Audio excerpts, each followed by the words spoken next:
www.jamiamadiniyajadid.org.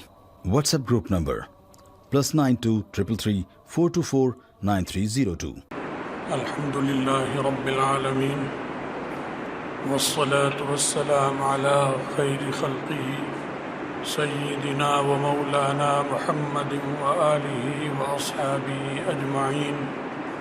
اما بعد، رسول اللہ صلی اللہ علیہ وسلم نے مسلمانوں کو کچھ وظیفے سکھلائے ہیں اور بتلائے ہیں کہ اس کو پڑھتے رہا کریں.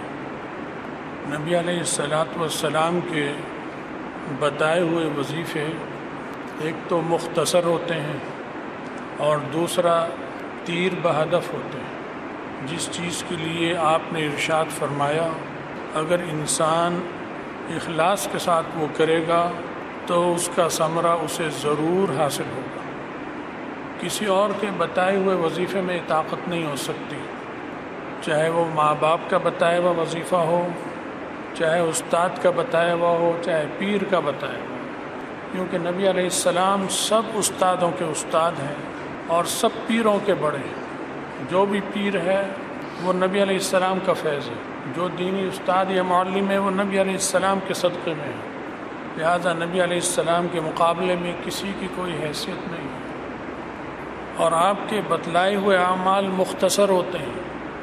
عام طور پر جو لوگ وظیفے بتاتے ہیں لمبے لمبے بتائیں گے، یہ 500 دفعہ پڑھو، یہ 2000، یہ 3000، یہ 1 لاکھ، یہ 1.25 لاکھ. رسول اللہ صلی اللہ علیہ وسلم مختصر بتلاتے تھے. ان اعمال میں ایک عمل تو سب مسلمان جانتے ہیں اور بہت سے اس پہ عمل بھی کرتے ہیں. ایک ہے سورہ یاسین شریف، 3 رکوع 4 رکوع کی صورت ہے. سب مسلمان اس کو پڑھتے جانتے ہیں لیکن بہت سے پڑھتے بھی ہیں. لیکن جو نہیں بھی پڑھتے وہ اسے پڑھنا شروع کریں. صبح کو پڑھ لیں، فجر سے پہلے پڑھ لیں، فجر کے بعد پڑھ لیں، کاروبار پہ جاتے وقت جانے سے پہلے پڑھ لیں. دیکھ کر بھی پڑھیں گے. اگر حافظ نہیں بھی ہے تو 5 منٹ، بہت مشکل سے 5 منٹ لگیں گے صرف. یہ روز کا معمول رکھیں.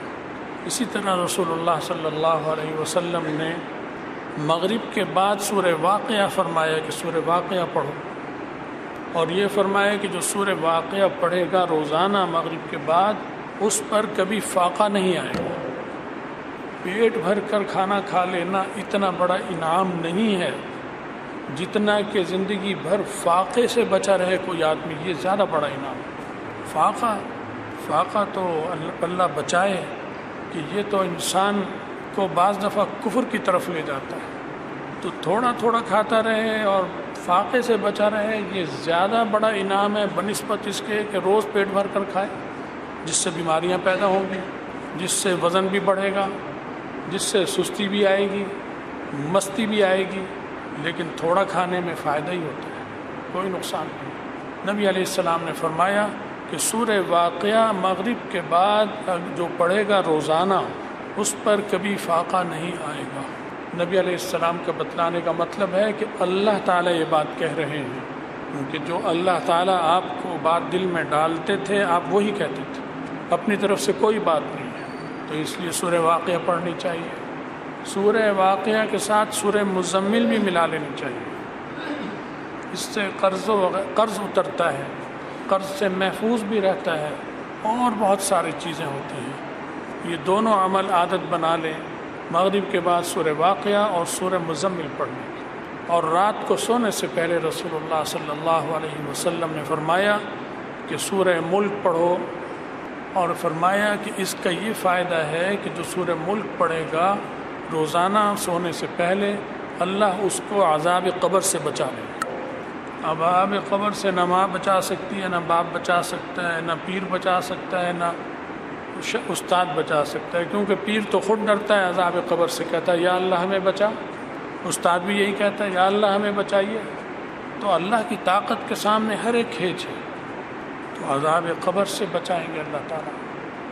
لہذا فقر بھی ایسی چیز ہے، فاقہ بھی ایسی چیز ہے جس سے ماں باپ بھی نہیں بچا سکتے. اگر کسی پہ فاقہ آ گیا تو ماں باپ بھی بے بس ہوتے ہیں بیچارے، ان پر بھی آ جاتا ہے فاقہ اور اولاد پر بھی آ جاتا ہے فاقہ. صرف اللہ بچا سکتا ہے. اسی طرح عذاب قبر سے بھی کوئی طاقت نہیں بچائے گی سوائے اللہ کے۔ تو اللہ تعالیٰ نے نبی کے ذریعے یہ بتایا کہ سونے سے پہلے سورہ ملک پڑھو 29ویں پارے کو، اسی طرح سورہ الف لام میم سجدہ پڑھو اس کے ساتھ، یہ 21ویں پارے میں ہے۔ یہ دو عمل ہیں جو ناظرہ پڑھنے والے کو 10 منٹ میں پورے ہو جائیں گے۔ اس کی عادت ڈالیں، یہ روزانہ پڑھا کریں، ہر مسلمان پڑھے، گھر کی عورتوں کو بھی بتائیں وہ بھی پڑھا کریں۔ جو بچیاں بڑی ہو رہی ہیں، سمجھدار ہو رہی ہیں، بچے سمجھدار ہو رہے ہیں، انہیں ابھی سے اس کی عادت ڈالیں، ان کو سمجھائیں اور سکھائیں، اس کی بہت برکات ہے، اتنی برکات اور فائدے ہیں کہ جس کا ہم اور آپ تصور بھی نہیں کر سکتے۔ اللہ تعالی ہمیں اور آپ سب کو نبی علیہ الصلوۃ والسلام کی تعلیمات پر عمل کی توفیق عطا فرمائے، اخلاص عطا فرمائے، ہم سب کا خاتمہ ایمان پر فرمائے، اور آخرت میں رسول اللہ صلی اللہ علیہ وسلم کی شفاعت اور ان کے ساتھ نصیب فرمائے۔ وآخر دعوانا الحمد للہ رب العالمین۔ گزشتہ پیر کے دن میری والدہ کی وفات ہو گئی ہے، ان کے لیے بھی آپ حضرات خصوصی دعا کیجیے کہ اللہ ان کی مغفرت فرمائے، درجے بلند فرمائے اور وہاں کی راحتیں عطا فرمائے۔ اور 1 سال بیمار رہی، کافی بیماری رہی بیچاریوں کو، اور پیر کے دن ان کی وفات ہو گئی، پیر کی شب میں وفات ہو گئی۔ تو آپ سے خصوصی دعاؤں کی بھی درخواست ہے، اور جو اپنے گھر میں آپ کا قرآن پڑھنے کا معمول ہو اس کا بھی اگر ہو سکے تو وہ بھی ثواب ایصال ثواب کرتے رہا کیجیے۔ اللہ تعالیٰ قبول فرمائے اور اجر عطا فرمائے۔ وآخر دعوانا الحمد